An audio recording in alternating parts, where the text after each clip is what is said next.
Hello and welcome back to my channel. My name is Tiffany. If you're new here, I am the esoteric model. I am a retired professional model turned way shower. I'm an intuitive healer, a Reiki practitioner, tarot reader, you name it, I dabble in it. This video is going to be part 2 in our 2-part series on spiritual awakening basics. A few notes here, so if you see me looking down, I'm just reading off because there's quite a bit of information here. So let's go ahead and get. So again, today's video is part 2 in our 2-part series on spiritual awakening basics. I would love to go ahead and just very briefly give a recap and bring you guys back up to speed, just kind of cover just a few things that we covered in the last video just to catch you up. By the way, if you did miss the first video, be sure to go back and check it out. It's literally 2 videos back. The last video was a Reiki video, and the one prior to that is part 1 on the spiritual awakening journey, the Basics 101.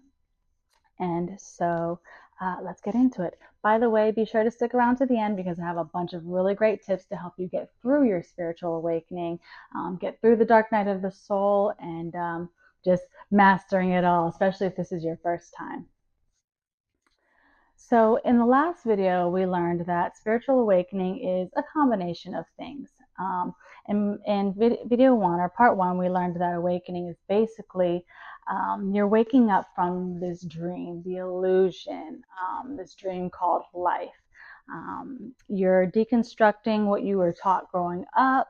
We are learning new truths, new beliefs. We are reworking everything we thought we knew about everything and replacing our old beliefs with new truths. So as we touched on in the last video in part 1, a spiritual awakening is a combination of things. It is remembering who you are, a divine being, a divine soul, having a temporary human experience. This is just a meat suit. It's just an avatar. It's just a vessel for our soul to live out experiences and learn lessons, do all the things we can't do while we're in spirit form. It's also surrendering to an ego death, taking a deep look at our shadows and things that are coming to the surface to be healed. We have to clear out some of the gunk, some of the darkness, so that new light can come in. This part of spiritual awakening is often referred to as the dark night of the soul. Now, what is the dark night of the soul? Well, we touched on it a little bit in the last video, but essentially it's like a spiritual depression. We are forced to go within, take a deep look at ourselves. It's an ego death, basically. We have to be, willing to surrender. Usually that happens when we are just been through it's triggered by something traumatic, and we are just so tired of the suffering, so tired of just so many repeated traumas that we give up. We surrender to the ego death. And this is where we take a deep, deep look at our shadows, things about ourselves, traumas from our childhood, all kinds of stuff come up to the surface to be healed. Again, like I said, so that new light can come in. We got to clear out the gunk. I have experienced 2 spiritual awakenings. I've had 2 dark night of the soul, so I have a little bit of authority to be able to speak on these. As far as the dark night of the soul, I do have some great tips to get you through it. The tip number 1, the best piece of advice I can give you is to just sit with it. Give yourself grace, but sit with it. It can be overwhelming. There's going to be a lot coming to the surface, and it's going to be really hard to take. It's hard. It's a difficult thing to take a look at ourselves and to see all these qualities that are not so savory, and to reflect and to be willing to not only heal these parts, but embrace our darkness, to embrace these shadows that we have. We don't want to get rid of it. We want to learn to love it, accept it, and go from there. Also, lots of traumas will be coming up to the surface. Like I said, usually from your childhood. Best thing to do is just sit with your feelings. You have to sit with it, feel it all the way through until there's nothing else left to feel. and then that's when it becomes released. And the goal is to release these traumas, release all of these emotions that come to the surface. You really, really have to sit and cry it out, scream, whatever you need to do to feel every emotion to the nth degree. You have to bear witness to these traumas, the emotions that the traumas that should have been felt when you experienced the trauma. You have to bear witness to it and feel those feelings in order to actually release it. Oftentimes we suppress these things in the heat of the moment and never touch it again because, of course, it's a trauma. It hurts. Why would we? We don't want to do that, but we have to, and unfortunately, we'll be kind of forced to. That's why I say it's kind of a spiritual depression, because these are things that are brought to the surface during said spiritual depression, aka dark night of the soul. Essentially, this is also another form of shadow work.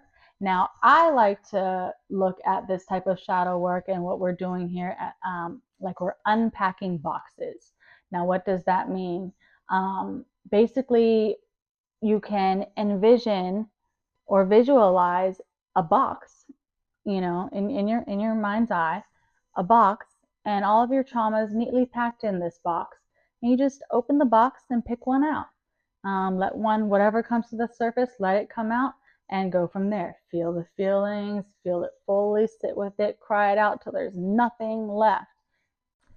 So the trick to getting through a spiritual awakening, really, at the end of the day, is to find your truth. Your truth.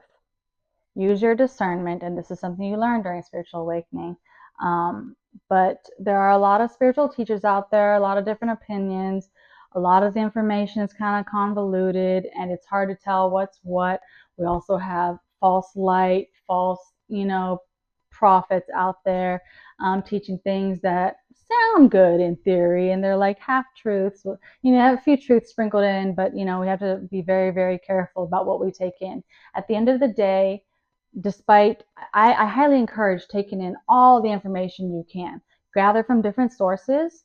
But at the end of the day, compartmentalize all of it and find what is your truth, what resonates with your soul.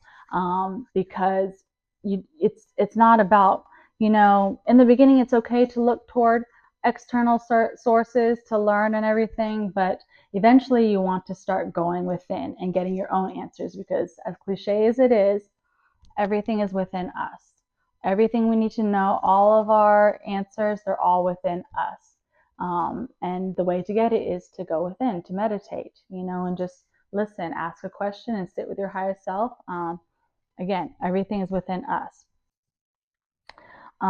But like I said, finding your truth is all about becoming a free thinker. At the end of the day, that is what this is all about. You're deconstructing your old programming. You are, revamping and unlearning everything you were taught growing up, and you are replacing it with new truths.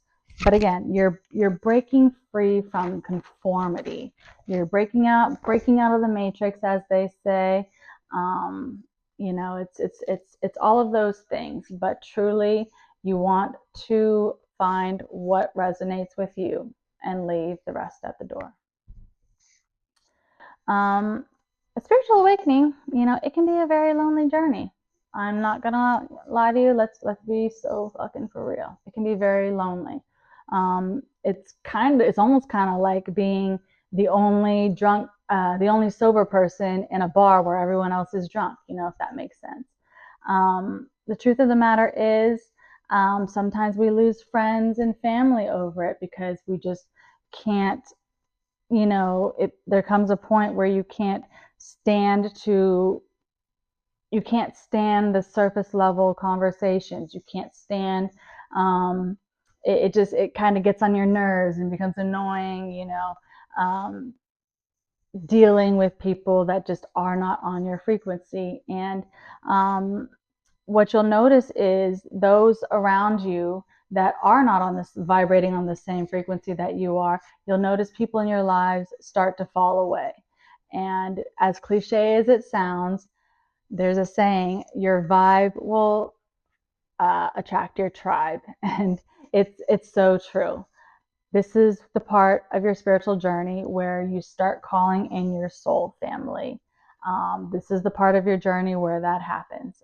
So be open to losing friends and things, because unfortunately it will happen to some, even if it's just one or two, to some degree it will, because people that are not vibrating, on your frequency, again, they will fall away from your life because they're not meant to be on the same timeline as you. So, well, that's all for today's video. I want to thank you for coming on this journey with me and learning about all the spiritual awakening basics. I hope this video was very informative for you, and feel free to join me on TikTok at Esoteric Model. I would love to hear your stories in the comments. Be sure to drop down if this resonates with you, or if you have a story to tell. I would really love to hear it. I did post my personal awakening story. It can be found on my TikTok. But thank you so much for joining us. If you could please give this video a thumbs up if you liked it, if it resonated with you, if you got some good information out of it. Be sure to subscribe to my channel so you don't miss any more of my teachings, my Reiki healings, my tarot readings, and we will see you in the next one. Bye.